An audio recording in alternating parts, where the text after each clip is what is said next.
when the horns of battle sound and the mists roll in.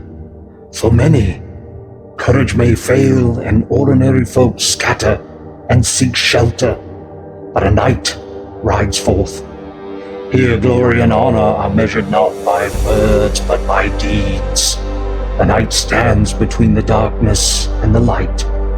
The weak are protected, the wicked are faced with steel and judgment. Beyond the halls of the Lord's Manor lie many wonders and perils. Haunted halls, forgotten ruins, merciless warlords, terrors from pagan myths, and the wonders wrought by God. Every call to arms offers a path to glory, or the grave itself. So take up your shield, gird up your blade, swear your oath before heaven and your liege. Prepare to ride into the land where legends are born. Let us witness the triumph and tragedy, the time of anarchy, and the coming of the king. Every night has a tale, and this is ours. Hail adventurers, welcome back. Before we dive in, just a quick update for you. I'm excited to continue our quest for our knights here, but just want to let you know about something coming up. Got a bunch of new Pendragon material. Got the Savage King, had that for a little bit, but looking forward to doing a review on that at some point. But I want to show you a couple things that definitely planning some reviews coming up for these specific things.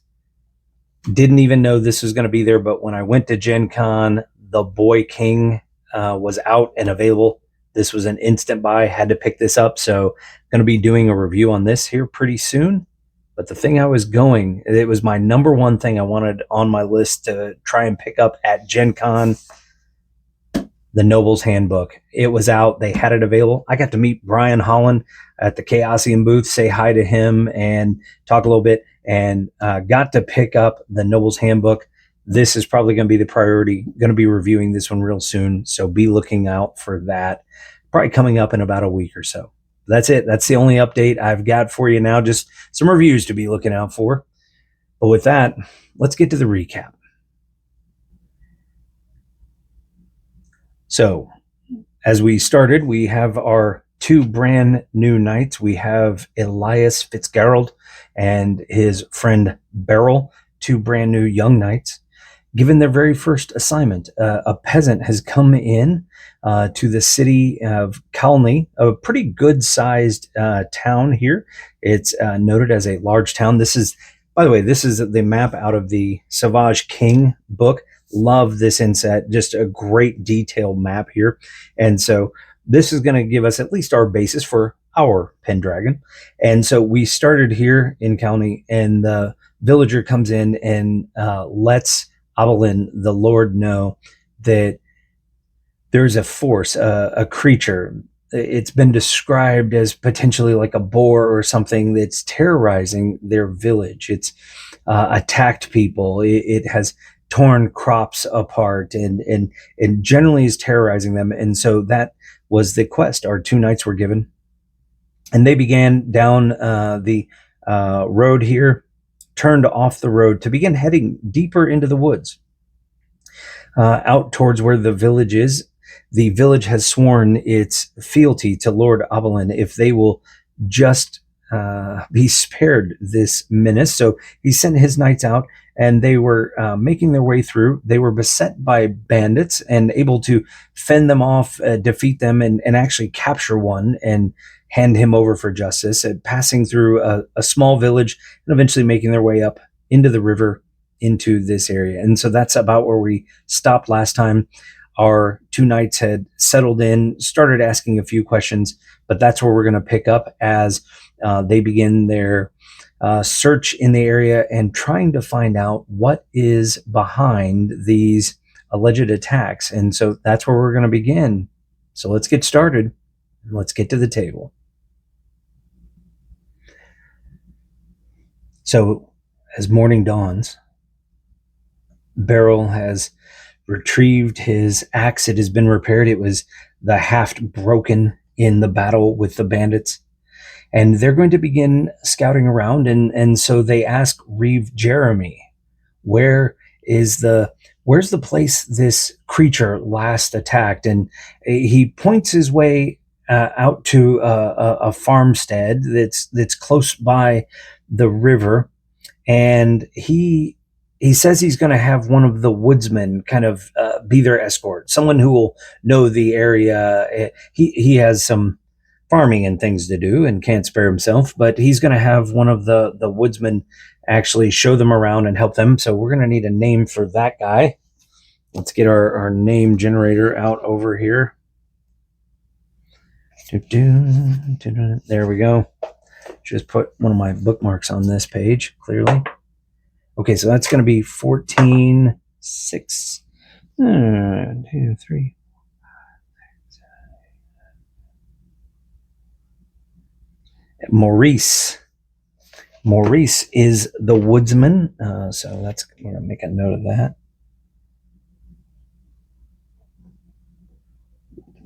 Maurice. So Maurice is going to lead us out to the first farm, and our guys are going to begin searching around the grounds. And when they arrive, they see some very rudimentary kind of fencing around a small garden and things, and a small corral with a couple of goats and things like that in it. And as they begin to approach the garden, they see perhaps like a rail fence of some kind, like a little single split rail or something, just to kind of keep some basic animals out and things. And the railing is broken; it just shattered right in the center, and the entire garden area has been just rooted up, as if something was just digging and tearing apart at it. And so, seeing the space now, they're going to begin investigating. How will we proceed here? I believe, yes, I believe that Elias is going to talk with Maurice and perhaps the owner of the hut in this little farmstead here, and begin speaking to them and try and see if he can learn, maybe build a little rapport, ask what they saw and things of this nature. And so he's going to come to them, and we're going to start with a folklore check for him. An 11. Satisfactory. Very satisfactory. So he begins speaking to the farmer. Good morning, neighbor. Tell me, I know that there is still great distress over what has occurred, but what did you see? And the person who lives here begins to explain how they saw these glowing eyes out in the darkness. This hunched back figure and almost a shagginess to us. The form was somewhat obscured. There was jagged edges all around. It was hard to tell, but it let out a strange bellow and squeal. He just knew there was something unnatural about it. And the thing is that this man's quite familiar with the creatures of the woods. He lives by the water and close by the woods. He's seen manners of stag and boar and all kinds of things. And this did not look like any of those.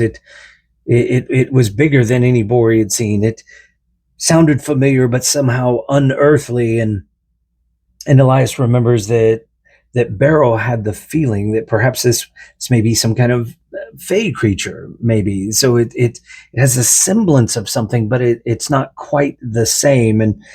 And so the man says it rooted around and it tore things up and was so powerful that it and he points and he says it blew and tore its way clean through the single rail of the split rail fence there, and it charged its way into this space. And I can't quite remember from our setting if this is one of the places where the individual was killed by the boar or not. Let's say it was. And so this person is still fairly traumatized. It's been days, and so Elias begins to discuss and wants to appeal to them. And I know this is quite hard, but tell me of the attack as well. And let's see, what's his approach to this?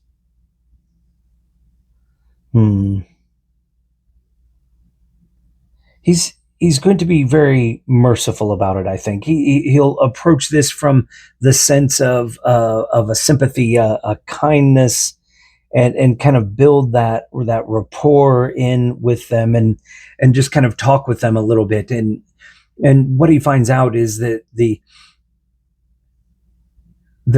a member of the family was out in the barn when everything occurred, and they grabbed a hay fork and tried to defend themselves and tried to just make their way back into the home, which they felt was going to be more secure. And instead they got trapped. And when they found them the next morning, after the attack had gone, and were able to thoroughly check them over, they found that the individual had been stabbed deeply. As a matter of fact, there were these raking cuts about his midsection, and the person describes the fact that in truth there were these raking cuts, but at one point there were these dual punctures that had occurred into it, simply solidifying the fact that they believe that this is a boar indeed. And so while Elias is checking there, Beryl is going to be scouting the grounds and really looking at seeing if he can pick up any tracks on his own, kind of examining the ground. So he's going to begin by looking at the ground and seeing if he can spot anything specific. Obviously, the ground is tore up completely here, but can he see anything useful? That's going to be what we're checking in on. Oh, guy is cocked there. 12. No, his awareness of only a 10. He scouts around and isn't able to find anything truly useful. So he waits for Elias and the woodsman to come back, and they begin to see if they can hunt their way through. And so Beryl's looking around, and he's going to attempt a hunting roll to see if he can track the path of the creature. On his own, no, but we'll say eventually that while he's not able to find the path, the woodsman is able to help and kind of navigates them back this way, and he's able to pick up the trail, and they begin stalking along, and they start going around to a place, and again, while we've got a person aiding us, I just really do want to see if the knights themselves can discover things kind of on their own. It's a point of them being the characters. And so we'll have Elias here and Beryl here, and they're going to make some hunting checks, see if they can kind of, again, track and spot some things that might be useful. Oh, that's unfortunate. Both of them, just a thorough miss. This is not their game. They're young men who have been around the town and have grown up being squires. They haven't spent much time hunting yet, and so they're not able to find anything, but the woodsman trails them along and helps them find the way. And as they go along, eventually the trail just stops. It's as if the tracks go out and they come back, but there's this spot in the earth where there is a great patch, not quite the size of a fresh grave where a person might be buried, but there's a great churn of the earth as something has dug and tore up the earth. And so rather than the green carpet of the forest, it's just a lot of raw, moist earth in this spot. And so a very strange place. And they're not sure what to make of this spot, but they ask the woodsman, can you show us back to one of the other, perhaps the the one most previous to this incident, and so he takes them to another farmstead, again, kind of on the very outskirts of the town, and again they'll attempt a hunting check. I don't feel like there's really an appropriate passion for them to draw onto here. Let me look at something real quick. We'll crack out the book here. I want to get a kind of a bit of a bead on one of our passions here. Look at some of the default passions. The universal passions. Using our passions. These are our traits. Gonna move forward a little bit. Directed traits, passions. Here we go. I get what I'm looking for is kind of a definition. Might as well talk out loud to you guys, so that way you just don't see me sitting here turning pages. If I was so much better, I would just cut, edit. Here we go. But what I'm wanting to look for is to see if there's one of the passions that we might help. Definitely not love, adoration, devotion. There we go. Chivalry. Protect the weak. Can pull on that passion. Perhaps hospitality. Lodging, food, things of that nature. Not really quite appropriate. Station. It's about social class. Practices of chivalry. Obligation of nobles. Perhaps with the passion of chivalry, we could draw upon that. And so when we look at using our passions to invoke a passion, it's, as you can see, a way for us to enhance our ability here. And so we can use the opportunity for a passion roll, and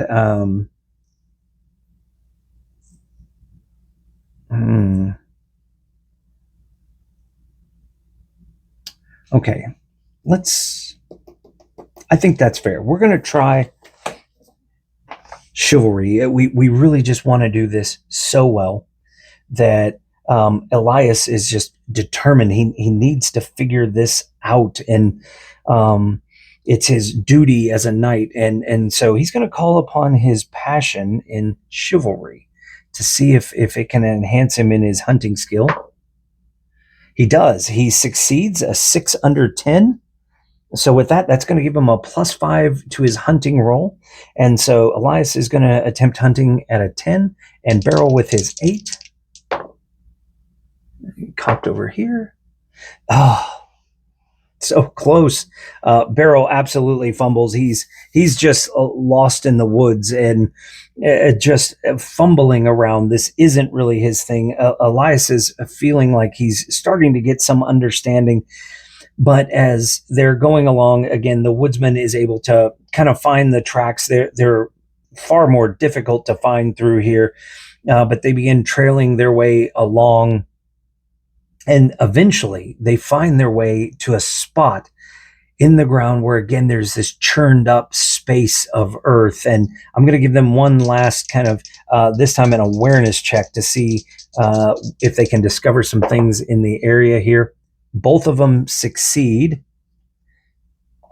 And what they're able to find are these hoof prints. They're very large, but they are like the hoof prints of something like a boar. And the creature's prints start directly on the edge of this churned up piece of the earth. It gives them this sense that perhaps this creature just emerged almost directly up out of the earth here. And so with this, they're fairly certain, it seems, what is going on. At least they're not sure what the cause of it is, but they believe that whatever this thing is attacking, it's somehow lying in the earth. And so they begin to ask Maurice, this may sound strange, but are there witches that live among the village? We need to know. And he says emphatically, no, there are none who practice the the evil and forbidden arts of witchcraft. No, none would do that here in our modest little village. And he's not aware of anyone who has even a semblance of a taint of something like that about them. And they begin asking, are there divisions or conflicts that may even have motivated someone against these various farmsteads? And he indicates no. There's been no indication. There's nothing that connects these people. Obviously, all live in the same village, but nothing that would draw so many people in, and one person would be against so many. And so as they're trying to think about it, they head back in, and they come in for lunch. And as they sit down, they ask Maurice to kind of sketch out sort of a map of the village, and perhaps kind of mark, here's the manor hall, the storage and silos, and the various farmsteads around, and to mark where the attacks have occurred. And is there a chance they could see a pattern of any kind? We'll make an awareness check for this. Again, both of them clearly see this pattern starting to develop. The farthest one outside of town was the first, and then others along the river. And there's kind of this pattern where it seems like something is moving and edging along. And with that, they believe they know the place, if they're reading the patterns right, where the next attack might occur. So with that being the case, our knights are going to lay in wait at night and wait for the attack to occur. So they provision themselves up, they have a meal, they rest some during the day, and then at night, they go to the barn of the farmstead out on the edge of the village, and they wait, taking turns sitting in watch, looking out. And now the question is, how will this encounter work? I believe they're right. Their awareness roll was correct. So let's just make sure. Did the incident, did it come from a person who is seeing, kind of the same pattern, wishing to follow the pattern? So is the attacker, if you will, preparing to follow the same pattern? We're going to roll on an oracle, and we're going to check with advantage for this. An 11 and a 1, so with advantage, it is a yes. And so that means that the attack will come to this space. Now, will the creature come in by stealth, or will it just come charging in, or not, just kind of far more open and aggressive? It's going to come charging in. And so as they're in the barn, sitting, waiting in the dark, looking through a crack in the barn door, suddenly they hear this great squealing scream come out, and they realize that the thing is present. And so they grab their arms and weapons ready. Perhaps Beryl has one spear in hand. They don't have just an entire array of weapons available because they don't have their horses with them. They're going to have to be on foot to be a little subtle about this. Perhaps a couple of extra spears at hand and their primary weapon. So Beryl has an axe here, 2 spears ready up, and Elias has a spear in each hand, his sword still sheathed, and so they stand crouched, ready to go, just watching and scanning for the thing to come. And the thing bursts out into the open field space just in front of the home, and they see it for the first time. It is a creature that is very much like a boar. I think I've got a picture for you right over here.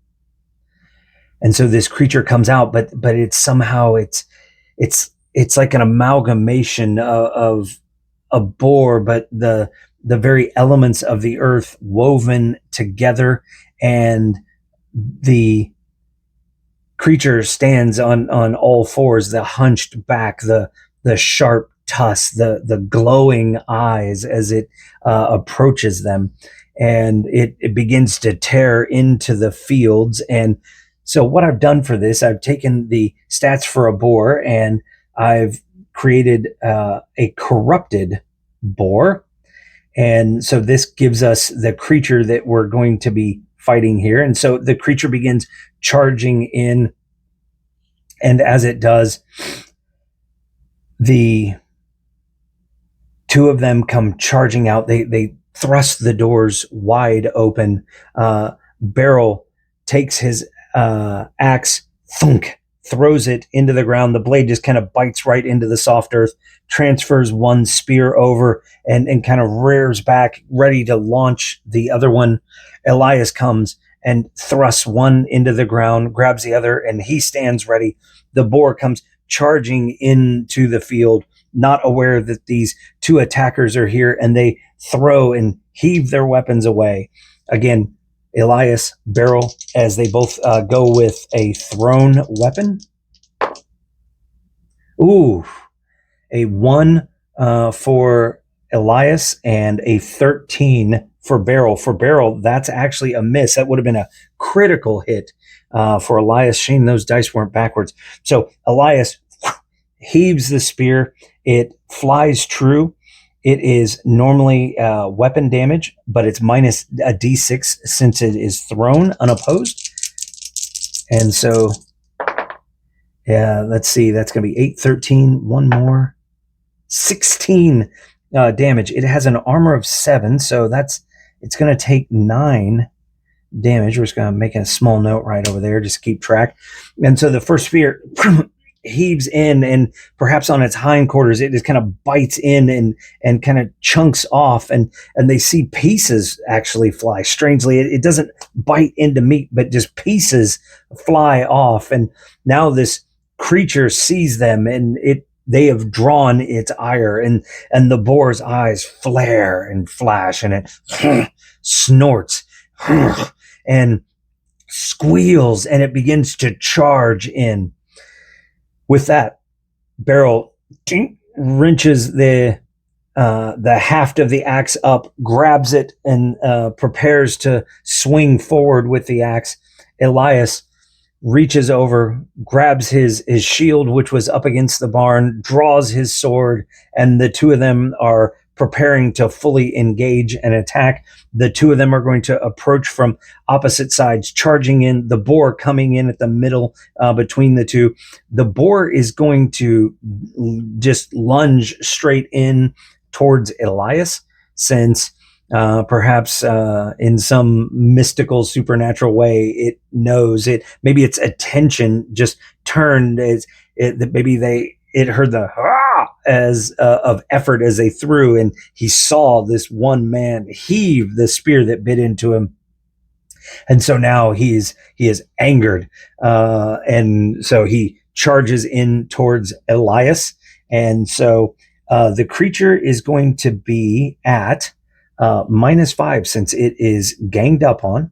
So it has its tusk attack. It is so it's going to be a 10 against the 2, unless it's singularly minded.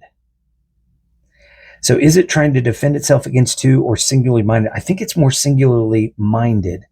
So let's ask the Oracle. Is this thing attacking singular mindedly? We'll roll with advantage because it's more likely than not. Absolutely, it is 17. So it is charging in straight Elias.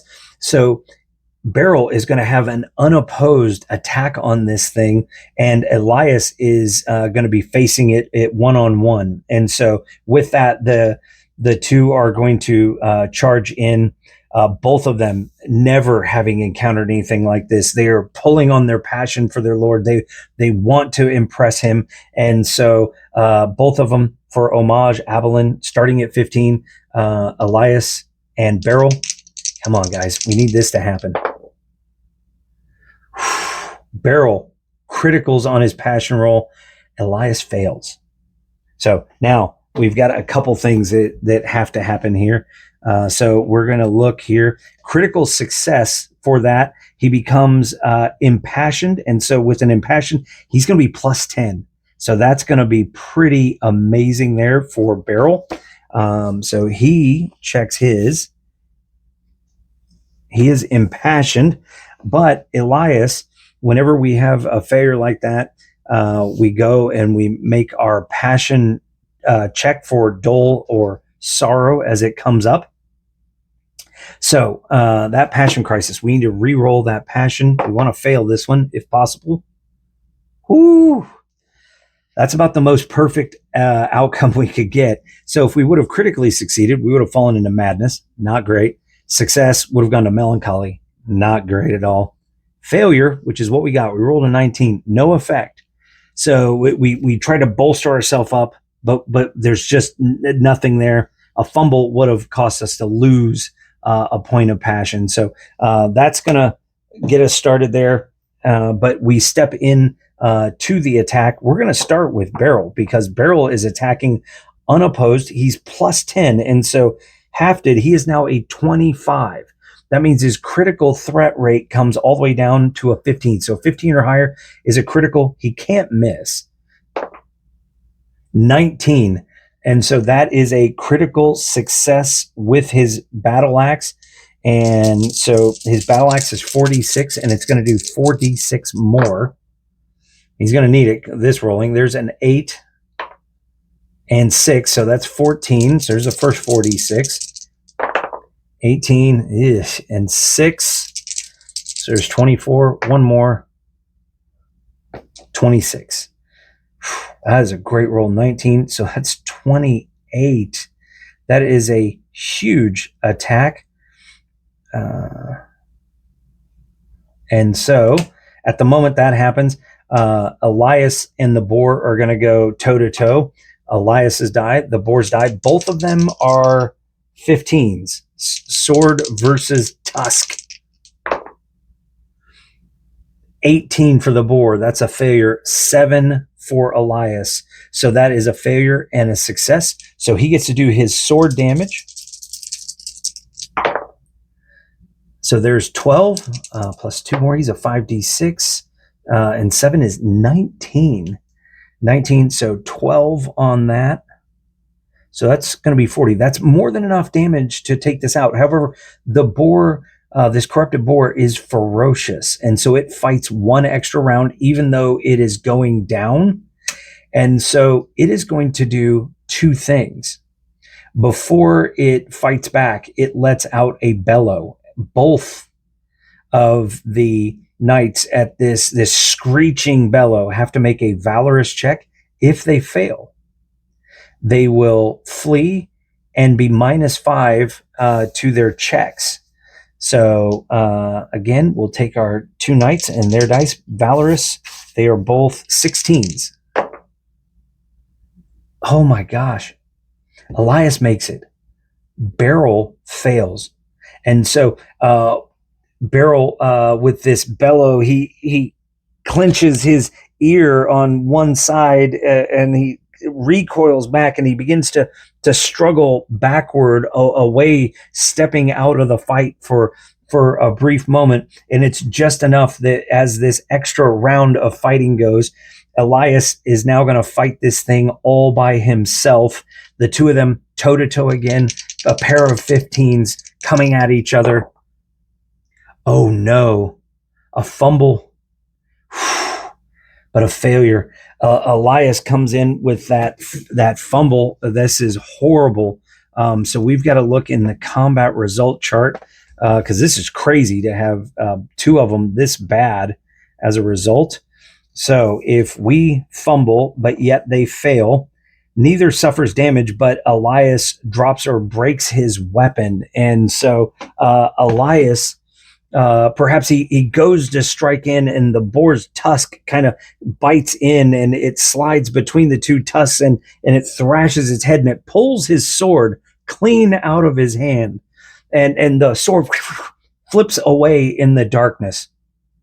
Now, the ferociousness means it's going to fight one extra round, but I kind of want to see something more continue to happen here. So I want to give it a chance. Is the spectral power that has brought this thing into play so powerful that it can hold for maybe just one more round even. So let's see, just straight to the Oracle. It'd be fun if it happens. Don't want to be too hard on the guys, but will the boar stay one extra round, since that last one was kind of a wash? No, it doesn't. So it was meant to be. Follow the rules. Don't cheat as a GM. And so sometimes, just to flip the hat around to the GM side, sometimes, the rules, you've got an adversary and it just doesn't quite go as an interesting thing like you want. Sometimes I like to fudge those things and just try and make something more engaging, not to beat the opponent, but just to be engaging. And so in this case, give it a shot. And so with that, the boar has taken far more damage than it can sustain. And so what, as Beryl is backing away, just he's unnerved, and Elias is starting to reach for a spear somewhere behind him that he planted in the ground. He begins to see this thing just begin to molt and decay as limbs and leaves and things fall off, and the thing begins to fall apart and collapse into a pile of mush and earth. And what he finds when it's all said and done is that there are handfuls of bones here and there, a shoulder bone, leg bones and things, but truly a skull of this creature is here. But the rest of it, the things where sinew and muscle and flesh should have been, seem to have been all earth and debris and leaf and stick, and it was all just composed together as if it had been manifested up out of the ground. And perhaps that explains the mound and the churned earth that they had found. But now seeing this, they're convinced that this is something that is not Fey. This is a defiling of the earth. This doesn't feel like something that the Fey would do. And so they're wondering, what else could this be? And so with that, the scene ends, and Elias goes back to Beryl. He's going to speak to him and try and bolster him up, and he looks to his friend. He goes, "Man, get hold of yourself. Come on." He shakes him by the shoulder. "You're made of sterner stuff than this, my friend. I know you. Come, we can do this." And he tries to get him to kind of reseat himself, if you will. And so Beryl is going to test his valorous again. Thought it was going to go bad for a second there. You're right. You're right, my friend. Thank you. I don't know what came over me. It was an unholy thing. He crosses himself, and by God, that thing was evil. We must take advantage of this moment. I will fetch the woodsman. You keep watch here. I'll get him, and we must track this and see if there's some foul thing that must have summoned it forward. And so he goes and he fetches the woodsman from his hut within the village. He brings him back, and between the three of them, they will begin attempting to see if they can follow the tracks back from where this thing came from. So each one of the three making a hunting check here. I'd love to get one of these for one of the guys here. Oh, so the woodsman isn't finding it. Aha! But look at that. Elias gets a 3. Beryl doesn't. Elias scoots by on that hunting check, and in the dark they've got a torch and they're scanning the ground, and perhaps they've got two different torches, the two knights carrying a torch each, and the woodsman just kind of following along, wanting to keep his hands empty as he moves around and checks the earth. But Elias is the first one. He spots the tracks, and they're able to begin tracing it back. And now here's the question. I know, flipping the old hat around, I know from the Game Master hat that there is a summoner. There is a group that has summoned up this evil. Now, the only question is, are they still there at the site waiting for it to come back? Is that part of the ritual? Or have they done their work and they're just taking off? And so we're going to let the Oracle help us out with that. Are they still at the summoning site? I think it's more likely than not. They perhaps want to see that it comes back, and maybe they're planning on, once it comes back, to go and check the handiwork. So it's probably more likely. So we'll let the Oracle check with advantage. No, they're not. That's apparently not what they're doing. And so eventually our group makes it back to this spot in the ground. They can see the churned earth once again, but can they see any sign of where the foul sorcerer, the witch, or whatever it was that summoned this might have gone? And so they'll attempt to track. They'll use their hunting skill to try and track it down. These should be fresh prints here. Wow, how about that? Beryl is a no. The woodsman is a no. Elias is our success again, perhaps feeling fresh from that surge of his fight, that he's still got that kind of an adrenaline pumping, and he's just excited to be going. And so they begin trailing along in the woods, and they're going to have to be cautious. Who knows what they're going to come upon. And so the woodsman is going to lead the way. Now that he sees the tracks that Elias happened to spot, he's going to kind of guide them along. And they're eventually going to come up to an encampment, a small campsite deep in the trees, almost hidden and screened, as if it has been intentionally camouflaged. But there's a small sheltered fire in the middle. And there are a couple of men that are lightly armored. They carry a couple of weapons with them, sitting around. They're already drinking, jovially celebrating, speaking in a foreign tongue, but they seem to be bragging and cavorting and happy about what they've been doing. But amongst them, there is another figure sitting off just a little bit, who clearly appears to be perhaps a leader of this group. He is a mystic. And so these are Saxons. You can tell by the speech, by their dress, that this is a Saxon group. And so there are 2 Saxon scouts and 1 Saxon mystic. And so just to give us, while we're doing theater of the mind, we'll still kind of set things up some. I kind of like to get an idea of the scene for myself. Small trees here and there, little bushes. And so these individuals have managed to kind of get this small campsite built. And so there's a blaze right here. And so, the scout 1, he's over there. Don't need to put scout there. Just 1 is there.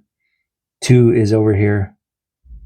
3, he's kind of on the opposite side of the campfire. And there's, some things over here. This is kind of the screening that they've used, some, twigs and things and vine work that's kind of blocking sight. And so as we first come up, that's what we see. And there's, kind of maybe a tent structure here, and a tent structure here to the back. And so our group, Elias, the woodsman, and Beryl are up over in this way. And so our group is going to begin moving their way through. Knowing that these are Saxons, we instantly know what we need to do. Saxon raiders have been terrorizing this village. This evil comes from them. It leads directly back to them. There is no quarter. They are prepared to attack. They tell the woodsman to stand fast and to be ready. And so he's going to screen himself over this way. The other 2 are going to be prepared. They have weapons in hand. They'll kind of come around behind the tree, and then they're going to burst into the clearing here and rush in to attack. And their first goal will be to assault the space. They'll have shields in hand, weapons heave, but a spear in each hand. They're going to rush into the space here. Before we do, though, I believe, yes, Elias is brash. He's still young. He's not very reckless. I want him to be reckless. I want him to be brash, but we need to check this. So let's check his reckless. An 8 over 7. He doesn't. We'll check prudent. He succeeds at prudent, so he's not going to be reckless. I was going to have him blow his war horn. He may do it in a minute, but he's not going to do it like in advance to announce his attack. That would be imprudent of him. He's got the jump on him, but it is knightly to announce your attack. It's different being, kind of a Shadowdark hero versus, a knight. And so while it's not it is a little reckless. As a knight, he would want to announce his coming. They frequently would do things like that. It's almost like fair play and things like that, especially if you think you're better than the other person. So I think he's going to do it. It has nothing to do with his prudentness. It has more to do with his valor. He's going to announce that he's coming. So we'll roll against valorous. Yes, absolutely. And so he goes, of course, he looks to his friend, grabs the war horn, and both of them lock eyes like, yeah, this is what you do. They've left their torches behind, obviously. They're using the campfire as their guide. And so he kind of gently just plants the spear into the ground. He grabs the horn off of his belt and blows this war horn, and they all are startled, and they and they grab their weapons. They're not sure what's about ready to happen, and that increases his hatred of Saxons. And so with his hatred of Saxons, he's going to attempt to roll that. Come on, he does it. Love that. Hatred of Saxons gets checked off, and so now he's going to be +5, and we're going to put that towards his sword skill. Beryl has the same opportunity. It's not great with hatred of Saxons, but we're going to check it. We're going to see if he can be empowered. Oh, so close. No, he's not. He fails that, so no negative impact. The passion isn't there for it, but they're going to charge in. And so Elias is going to come in to the gap in the trees right here. And as he comes in, he's going to heave his spear over here at target number 1. So just charging in. And so thrown weapon for him is a 13. Ooh, 18. Tripped on the lip, and it goes... Beryl comes up. Nope, wrong pen. That's not going to be helpful. Beryl comes up over to there, and he heaves his spear over this way. Beryl, a 12. 10. Beryl makes a solid hit, and so a spear for him is 4d6 -1 since it's going to be thrown. Wow. Can't ask for better than that. So Scout 1, Scout 2, and then the Mystic. So that's 17. The armor on this figure is 5, 10.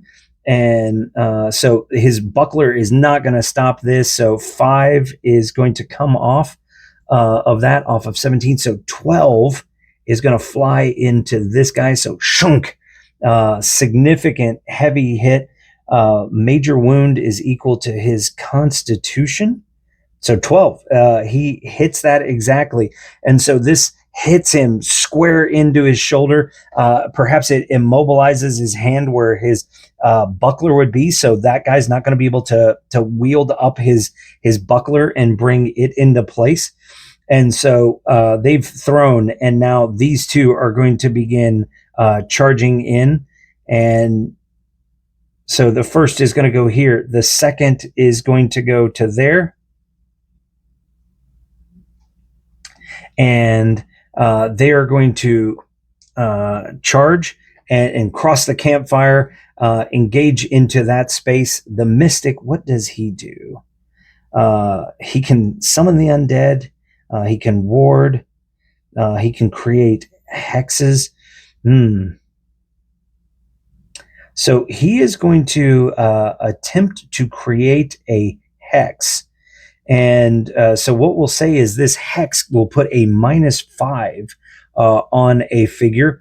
And since Beryl is the one that had the great throw, and he's got kind of more of a sight line on Beryl, he's going to attempt to hit Beryl with the whammy, basically. So the Saxon, we're going to say that his sorcery skill, his kind of arcane magic skill, it's going to take a skill roll of 15, and if he succeeds, Beryl's going to be -5.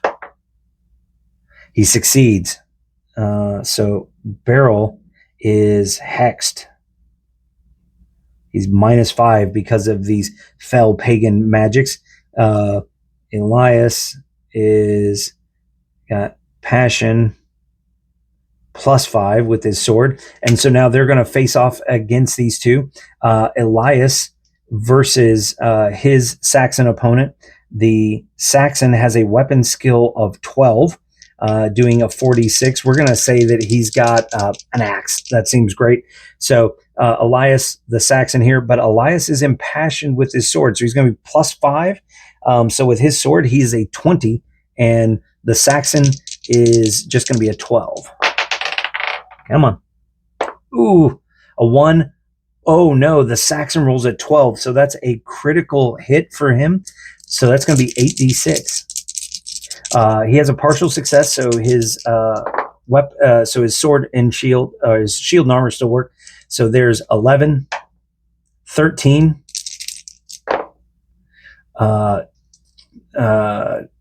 12 more. So that's 25, and one more. 28. Ooh, doggies. 16. So that's going to be 12 damage to him. So -12. So the shield, it kind of glances in right past, and the weapon bites into him. That is a huge hit, not a major wound, but it is enough to do a knockdown. He's going to make a constitution check here. Come on. He makes it, so he staggers himself backwards. Big hit on him. Beryl is at -5 on this. So Beryl -5 versus this guy. Beryl is going to be a 10 right now. So he's going to be a 10 versus the 12. Oh, that's not Beryl. That's it. 12 versus the Saxon's 12 versus his 10. Both miss. So clang, clang. The two are just swinging around, hashing and bashing at each other. The woodsman, seeing this mystic here, he's going to take the opportunity. Is he going to attack? Let's see if he's courageous enough. The woodsman, we're going to say that his valor is a 12. Can't see it. 15. No, he's holding off for the moment. Elias, finding this deep wound, he's impassioned, so he's going to swing again. The Saxon scout is going to fire back at him. Just lost another die because I'm a crazy roller.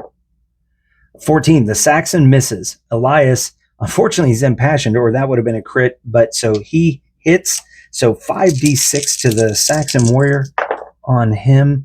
Wow, big hit. 17 already. Plus 7 more. That's 24. This guy does have his buckler, his leather, and all those kinds of things up. Buckler just made a smaller shield there. So he's 10 armor. I think I need to write numbers down in my head faster. I think that was 26. I said 12 off of that. That's 14. 14, which will be a major wound, and so he blocks the one hit and skewers the guy right into the belly. So a deep belly wound. It's enough damage to potentially knock him down. His knockdown. Oh, he belly wound, and he feeling that staggers back, and so this one kind of pulls back out. Beryl versus his opponent. Again, Beryl is at a 10, Saxon is at 12. Oof. Beryl fumbles, Saxon misses, and so Beryl actually drops his axe. The sword of the other one kind of gets bit into the back end of the axe blade, and he pulls and jerks, and it yanks the axe up and out of the way, and so the axe flies over in towards the tent, disarming Beryl effectively. The woodsman, seeing all this stuff going on, is he going to jump into the battle or not? So we're going to check his valor again. No, he doesn't. Now the question is, does he bug out though? Does he think, oh, this is going poorly, so he's going to bug out? No, he doesn't do that either. He just holds his ground. He's just watching, just kind of wondering what's going to happen here.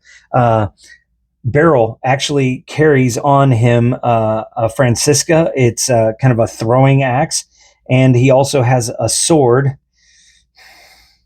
The Francisca is a smaller weapon. I think he's going to have to rearm himself. And so he's going to play defensive. He's going to defend himself and try and just get his axe back in his hand. So in combat, he's going to take the defensive action, which I believe is going to give him a +5. And so we got to go to the combat section here.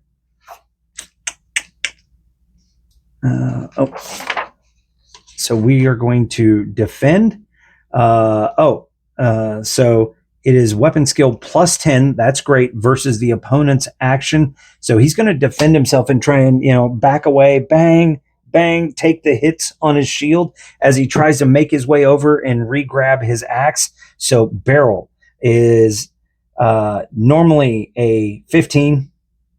He is going to be, in fairness, I don't think that's right, because he's not actually using his axe. So we're just going to use his kind of baseline, brawling, if you will.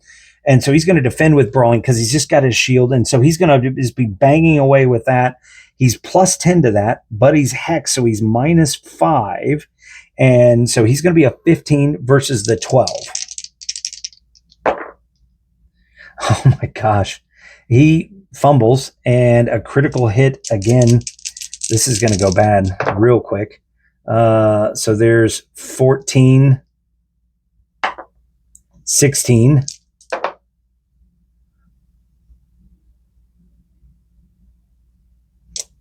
and 622, 27, 27, and let's see, he missed on his, so that means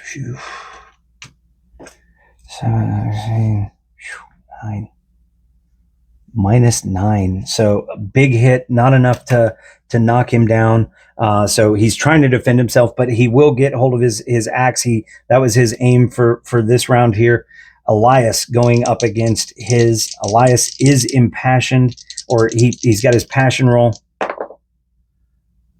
which is great. This guy does not succeed. Elias does, because of his passion. Thank goodness for that. So he's able to bite in with the armor, with his sword into the guy's armor. The guy was down, actually. But yeah, he's going to defend himself, and he's going in to skewer this dude. So there's a 10 on him, and 5 more, so that's 20. And the guy's got 10, so that's going to put 10 more on him. So that's going to put him to 24, and they've only got 25. So this guy is literally on last legs. The Mystic sees him coming up, and so he is going to attempt a ward on himself to armor himself. He fails. He's going to try and put some mystic wards to protect and shield him. He fails as he's panicking, seeing this knight coming up towards him. And kind of pick up into the next round. And so this guy, he's got 1 health left. He's down on the ground. Elias is going to march over this way. This guy's going to have to try and make a valorous check to even see if he can get up and get into this fight. Beryl, axe back in hand now. He is -5, so he has a 10 versus this Saxon that's just walloped him. He succeeds, but the Saxon succeeds higher. And so he's going to hit him again. At least it's not a crit this time. Holy smokes, I've got to stop rolling like that. 16, 21. And so he's going to take 5 more damage off of that. So he's a total of -14 now. 2 separate wounds. Elias is going to attack the Mystic. The Mystic has a dagger on him. He's only a 9 with the dagger. He also could grab a spear. We'll say he's got his spear on him. Why not? So he's going to attempt to fight back with a spear. He's got a 9. Elias currently has his passion, so he is a 20. Oh, no. He hits, but the guy criticals. Critical always beats a standard hit, so we're just getting beat up here. These Saxons are terrorizing us. There's 11, 13, 14. 14. Oh, I didn't see what that was. I'll roll it again. It was something when I was trying to move it, I couldn't see it. So 14, so it's 28, 32. 16. So that's 16 points of damage. That's going to put him down, actually. So Elias takes this deep gouging wound, a critical major wound, and so he goes down at this moment. Beryl has got to bring this around.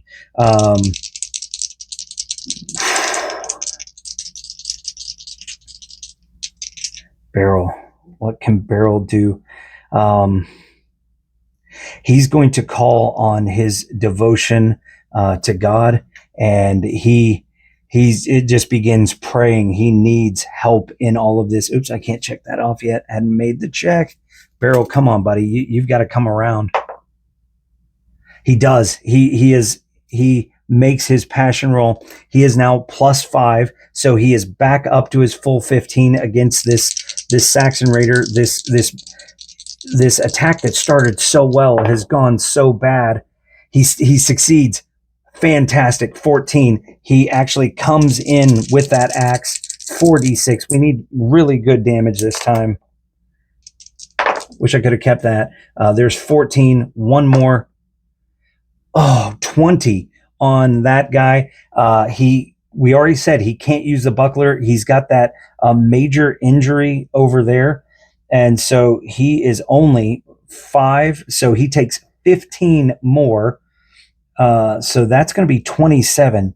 That just takes him outright. He just heaves in. The axe bites in right at the neck. And he is going down. Let's check this guy. One of them is down, has 1 health left. He's taken 2 significant wounds. This guy just got dropped dead. Is this Mystic going to stay in this fight or not? Valor check for him. He's let's call him a 14 Valor. He does. He stays in it. He believes he can take this guy. And so he's going to try his wards again, his warding spell.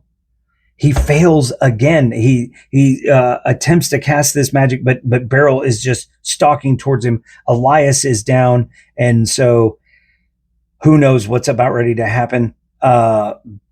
This time, Beryl stalks in square at him. He's going to attack him. He is a 15 versus the 9. He succeeds. He actually beats the other guy's roll. And so the Mystic is going to take 4d6 from the axe. So there's 9, 10, only 10. He didn't get his wards off, so he is only a 5. So he takes 5 damage, and he comes back in again. He's not relenting. He doesn't have time. He's He's got to check his fellow knight as soon as he can. He comes in and swings. He hits. He beats him once again on the attack. He's going to just start pounding him, just blow after blow after blow. Oh, there's the other die there. 10, 13. Oh, wonderful. 19 damage minus 5. That's 14. So 14 damage in one hit it ties his major wound and his it beats his knockdown. It ties his major wound, and so he staggers backwards and just has this huge just bite right into his side as this axe has buried in. He's losing his passion for this fight very quickly. He makes a valor check again. He succeeds in it, though. He hates this Kemric knight so desperately. He's coming at him again. He fails his check. Beryl succeeds in his. See if he can finish him off this time. 4, 4, 3, 11, 21. That's more than enough. He finishes him, and the last Saxon is there. Beryl comes up. He's only got 1 hit point left. He just kind of punches him right in the head just as a knockout blow. And we've got to check what's happening with Elias. In all the playthroughs I've done, I've never lost a knight, so I've never seen the kind of death and dying moment. So let's take a quick look. I know we're going long, but oh man, I gotta see what's happening here. And dying. Yeesh. Wounds. Let's see, 190. Of course, it's gonna be back in here.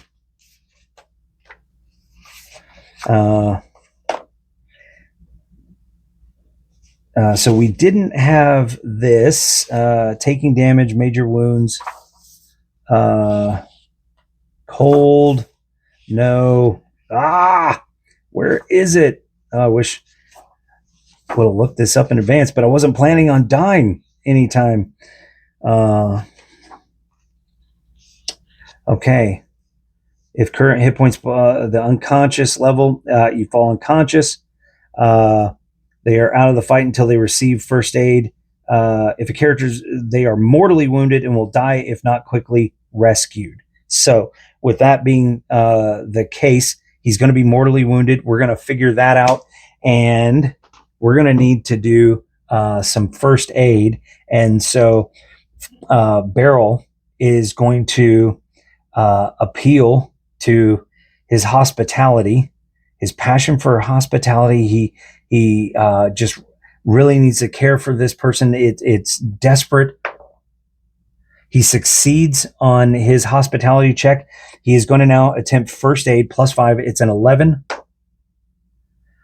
10. He succeeds in that. So he is able to restore 3 for that wound. He's going to attempt the other. Oh, how awesome is that? The recovery rate of 3. So he's going to restore 6 health back to him. Elias is going to be barely healthy, or barely alive. He is mortally wounded. And friends, I think that's where we're going to stop. We're going to pick back up from here, right here in the dark at this camp. The woodsman is just now breaking through the brush, coming in. Elias is down, gravely wounded. We have 1 prisoner who is gravely wounded as well. And we're going to sort this out, and we'll check it back out next time. Whew. Wow. That battle flipped. Pendragon is such a tense system with Blackjack. I'm curious how this is going to come out. I'm going to be studying up about mortal wounds, and we're going to see how this goes, and hopefully moving into some recovery and hopefully some feasting in the in our next session. Thanks for joining me. Hope you enjoyed it. I know there's probably some things that are a little different. I hope to continue to get better at the rules while being on camera. If you enjoyed it, be sure to like, share, and subscribe. And I'll catch you again next time. See you soon, adventurers.